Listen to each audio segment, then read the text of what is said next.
La mangrove des Sundarbans est une véritable corne d'abondance. Elle regorge de crustacés, de poissons, d'oiseaux et de mammifères. L'homme ne s'y est pas trompé. Il s'y est installé il y a environ 200 ans.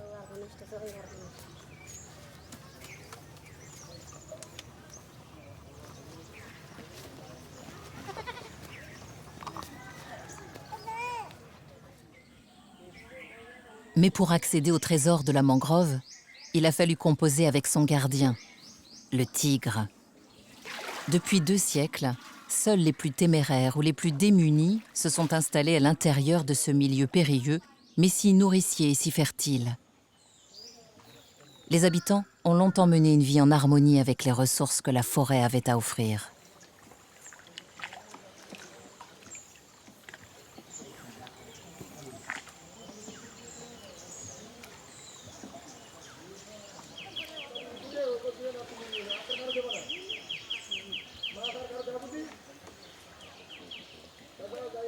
Choukumal est pêcheur depuis qu'il est en âge de travailler. Il habite dans un petit village à l'intérieur de la mangrove. Il pratique une pêche traditionnelle, au filet, comme son père et son grand-père avant lui. Nous sommes ensemble dans le bonheur comme dans la tristesse. Nous essayons de vivre de la pêche et nous travaillons ensemble pour subvenir aux besoins de notre famille.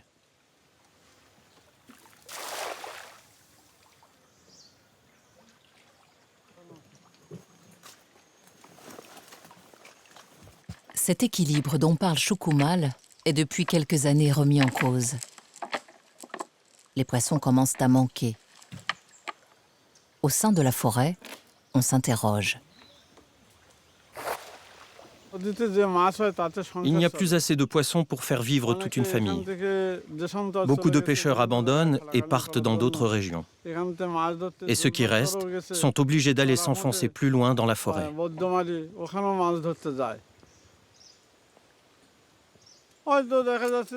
Désormais, le travail d'une journée de pêche suffit à peine pour vivre 2 jours.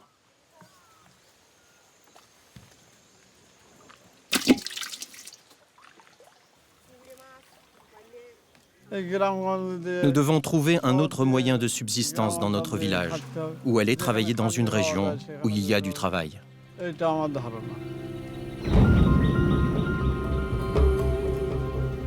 Pas besoin d'aller très loin pour comprendre pourquoi les poissons se font rares. Nous sommes à l'entrée de la mangrove, en bordure de la baie du Bengale. Pendant les 5 mois de la saison sèche, ces villages éphémères grouillent de 15 000 pêcheurs. Le poisson est séché pour être exporté. Les mailles trop fines des filets ne laissent rien passer. Crustacés, œufs de poisson, alevins, tout est détruit. Le poisson n'arrive plus à se reproduire.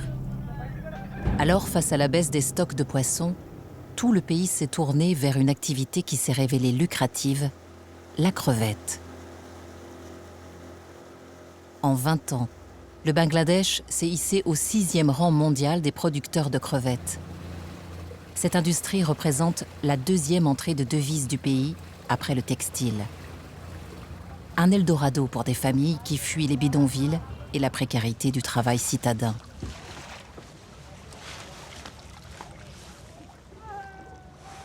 À marée haute, des centaines de pêcheurs récupèrent dans leurs filets les alevins de crevettes qu'ils revendent à des éleveurs qui les placent ensuite dans des bassins d'élevage.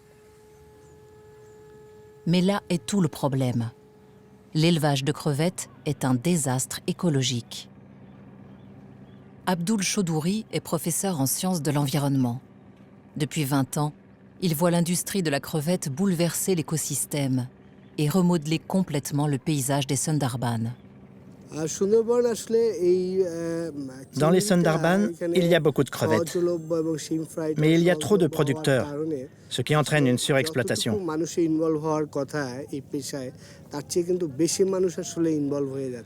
D'un côté, en pêchant ces crevettes, les pêcheurs s'en sortent financièrement.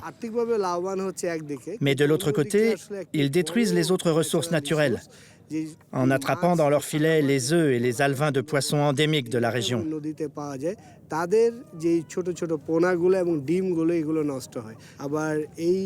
Et à cause des entreprises d'élevage de crevettes installées dans ces villages, l'eau stockée dans les bassins modifie la qualité de la terre et celle de l'eau. Cette eau a tué les poissons qui vivaient dans l'eau douce, au profit des crevettes. L'élevage de crevettes se fait dans des bassins remplis d'eau salée qu'on achemine par des canaux. La porosité de la terre laisse passer le sel qui contamine les réserves d'eau douce pour les rizières qui disparaissent petit à petit. L'eau potable des villages est polluée par les traitements chimiques utilisés pour la crevetticulture. Mais surtout, la capacité des palétuviers à absorber le sel atteint sa limite. Les arbres meurent. L'action stabilisatrice de la mangrove est compromise, laissant les zones côtières et ces villages vulnérables au pouvoir destructeur des fréquentes tempêtes. Si ça continue, les Sundarbans vont perdre leurs ressources naturelles, animales et végétales. L'écosystème de la mangrove ne sera plus le même.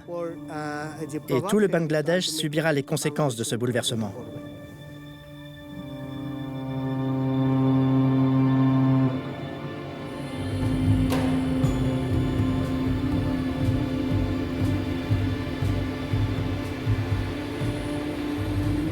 Depuis la ruée vers la crevette, 1 million de personnes dépendent de la mangrove pour leur survie. Elles puisent en masse dans les ressources de la forêt.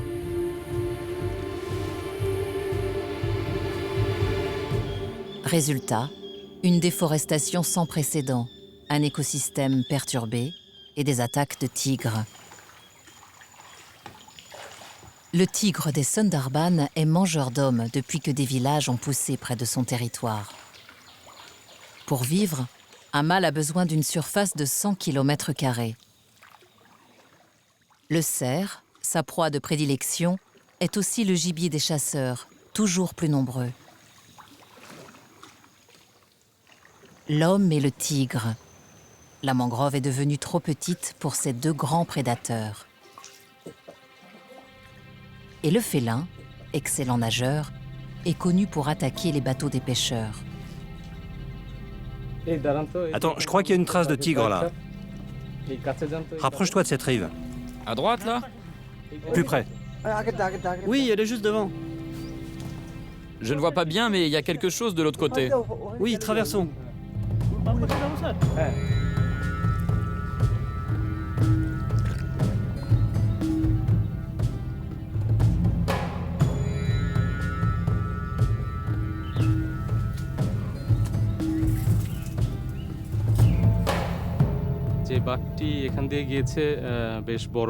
Le tigre qui est passé par là est très grand.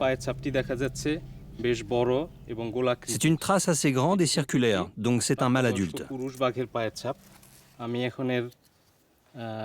Maintenant, je vais la mesurer.